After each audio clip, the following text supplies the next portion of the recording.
So I counted to 10 in my head, like they said, and they left the room, so I'm guessing everything's running. So my name is Bob Hewitt. I'm the CIO for Stellar Technology Solutions. I'm a community instructor for SANS. And with one of my coworkers, Justin Perkins, who's one of our system administrators, we went ahead and did an escape room for our awareness training. So how many of you are, anybody here responsible for escape or for your awareness training? Yeah, it's dreadful, isn't it? It's dreadful to sit through it. It's dreadful to present it. We have, you know, in this case, it's over 50 slides. It's over 2 hours, and they all die a little bit inside when you're doing it. And I've been there for 15 years now, so I've given the same one over and over. And it was like about my 13th year in, and I just seen it all. Like, they were looking forward to it less than I was, and it was just desperation. So we wanted to try something new, and we thought an escape room would be fun. And so what is an escape room? In our case, it was a 60-minute timed room. You can do it for 20 minutes. You can do it for 10 minutes, whatever you prefer. It's up to you. It's a theme room. You find hidden clues, and you solve puzzles, and maybe, if you're lucky, work together as a team. So where to start? Has anybody ever designed any training? We always start with our objectives. Okay, I've seen a lot of people design their puzzles and then define their objectives around it. That doesn't work. So list out all the things you want your users to be able to do. What are your objectives of your awareness training? And then build from there. Make it relatable to all groups. So you don't have, in some cases you might just be training IT people or just security people or just finance people. In our case, we have everybody blended together. And we wanted everybody to have value in the room. Everybody that played, we wanted them to be able to contribute somehow. So keep that in mind when you're doing it. And then build teams that builds teams. We want, again, these are people that typically wouldn't talk to each other. This is the first time some of them spoke to each other, and they've been in the company for months or even years. All right, so in our case, our mission was we lost one credit card. One credit card was compromised. All right, and what happens if you can't define scope on a lost record? What do you have to report against? Everything, right? So in our case, we wanted to go ahead and define our scope down to that one record. So the rules. Game master is always right. There's a 60-minute limit. All information is treated as confidential, all right? Meaning, so we didn't want people, this went on for about 3 or 4 weeks. We didn't want people sharing what they did in there. All policies and procedures must be followed. Workstations and partitions can't be moved. And the game master is always right. So no arguing with us. Penalties. So you'd get hints upon request. That would cost you 5 minutes. Security policy fail would be 5 or 10 minutes, depending on the level of the fail. And if you break any of the general rule, it's a 5-minute penalty. So has anybody done the escape room upstairs? It's very complex, right? So I talked to them. It took months to build. They got together with the engineering group. Okay, we did not do any of that. All right, our escape room cost $103. And this is what it looked like. So it's really not that bad, all right? For $103, we got some cardboard partitions, a little box, a couple of locks. We used 2 old laptops that we got from IT. We went to our facilities people. We got some old door handles that they don't use anymore for the card readers. So just some scrap parts and $100, and we were on our way. So objective 1, we wanted to demonstrate passwords can easily be guessed or cracked. It sounds like they're driving a tank behind me. Like they have some kind of exercise going on. I'm curious. Just, yeah. All right, so, you know, passwords are easy to guess. Well, let's start with the username. What's your guess on the username? Where, right? What's the password? Princess Lila, right? Princess Lila 2018, and then what's at the end? Exclamation point, right? Because all users use exclamation points because they're so excited about passwords. So we gave them a few more clues if they didn't get that. If you look around, there's like a UV light on there, and if they could see the 2018 exclamation point, make note of the little Lego house. That'll come in handy later on. So next, we wanted to identify improperly stored PII. This happens quite a bit from our clients that send us things. And in this case, we wanted, this is where our account managers, project managers, help desk, people like that were able to step in. And they do bank reconciliations.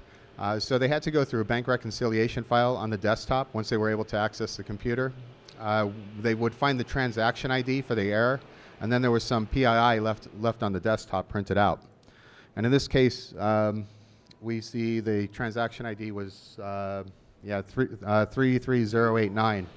Now, in our case, we have, if anybody's a contractor, they typically ask you for your EIN or your federal tax ID. And if you don't have one, you give them what? Your social, right?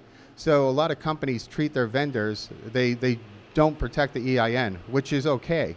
But when they have contractors, they typically just put the SSN in the field as the EIN, and that's also unprotected. So that's often overlooked.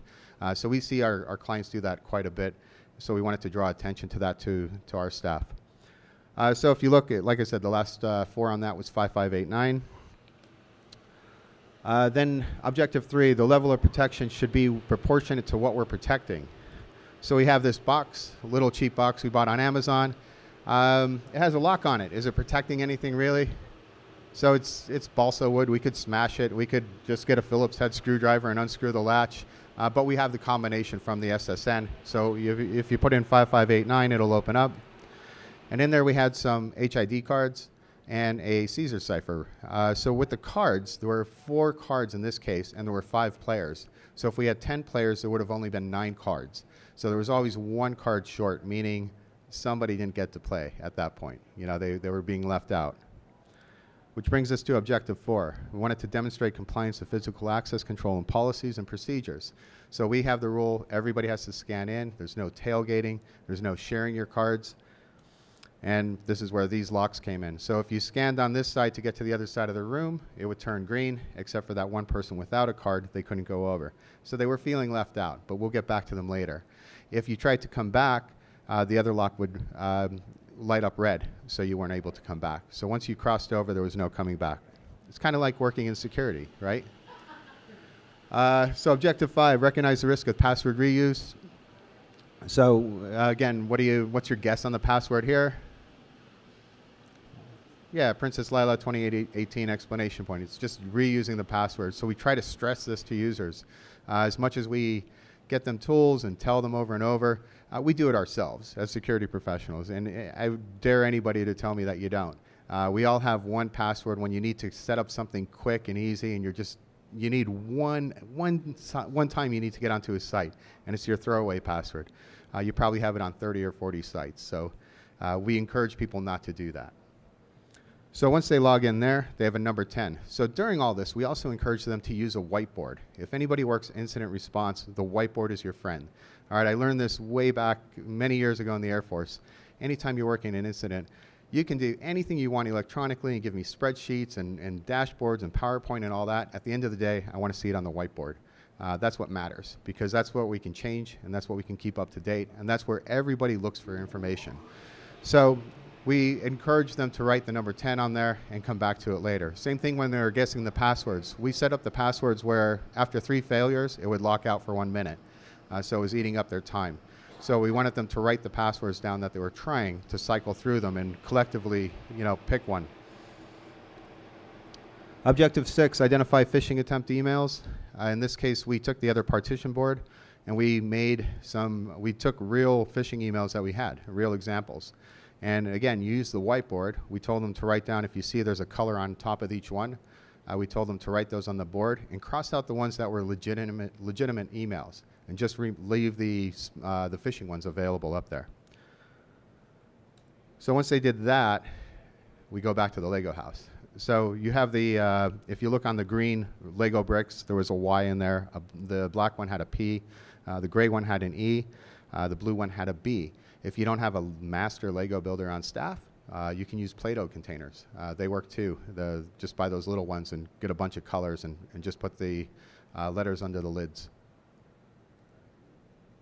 So objective 7, we wanted them to perform a manual cipher decryption.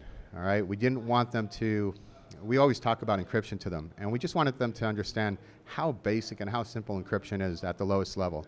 Because it's really just math at the end of the day, and we talk about it, and they glaze over it. So we wanted to help them understand it better. So in this case, again, we went back to the offset with the Caesar cipher, And they took those letters, the Y, the P, the E, and the R, and it gave us OFUR using the offset of 10. What can we spell with that?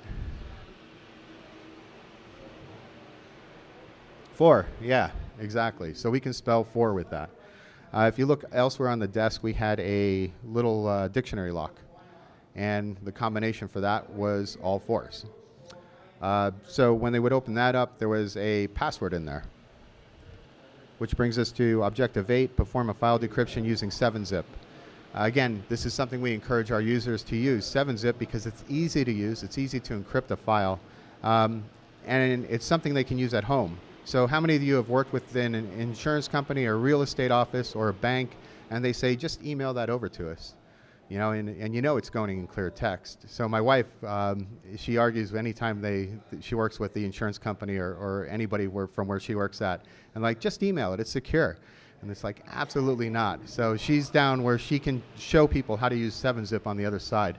But we want all people to start using that and send our information protected. So in this case, there was a file on the desktop, and when they decrypted it, it was a hash document, or a document with hashes in it. So next we wanted them to crack a hash using an online resource, because we really didn't want to get into John the Ripper or anything else with them that would take too much time. This is very easy to do.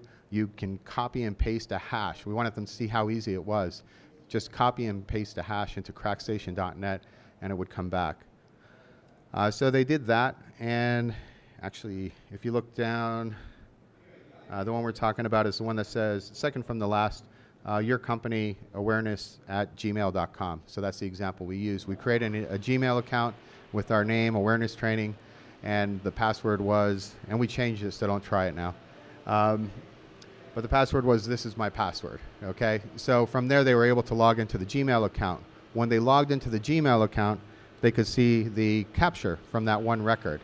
All right, so if you look at the capture, it has the 401 number down at the bottom and has the expiration. So it's just a regular capture. Objective 10, we wanted them to demonstrate methods to send sensitive information securely. And so it's one thing to report it to security, but to send the information securely without further compromising the information is critical.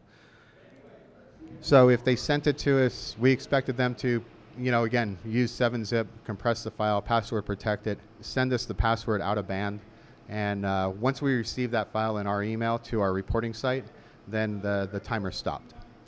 Whoops. So we had a few bonuses. Not really. There was a USB key there. If they plugged that in, that would have, you know, they would have gotten 10 minutes added to it.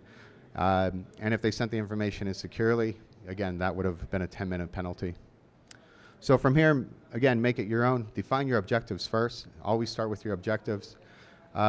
Define your teams. Try to be inclusive. Get everybody you can in there and make it fun.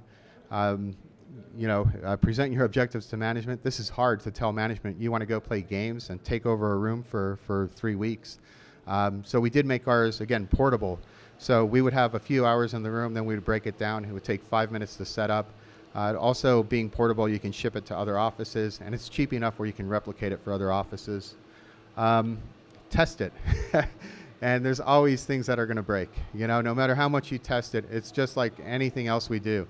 It's going to break, and there's always the unexpected. But do your best to run through it as many times. And if you do it, reach out to me. I'd love to hear how it went, or if you have any other ideas, you know, I would appreciate it. So if you want the slides, just I can send you the slides. They're actually on the SANS Security Awareness Summit on their archive page. And on there I also have the, there's 2 files for it. There's one with the slides, and there's one with all the documents we included on the desktops. So the hash files and things like that. If you want to reuse any of that, go for it. Any questions? Yes?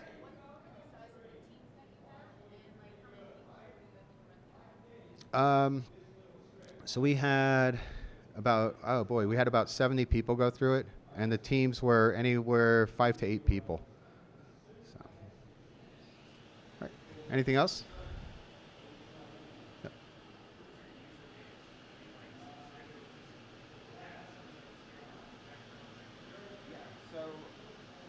the question was, what's our user base? So it's blended. We have, we had a number of security people in there, a number of IT people, a number of developers, but we also had a number of project managers, financial account managers, management, so we had some very strong technical people and then some people that just weren't technical at all.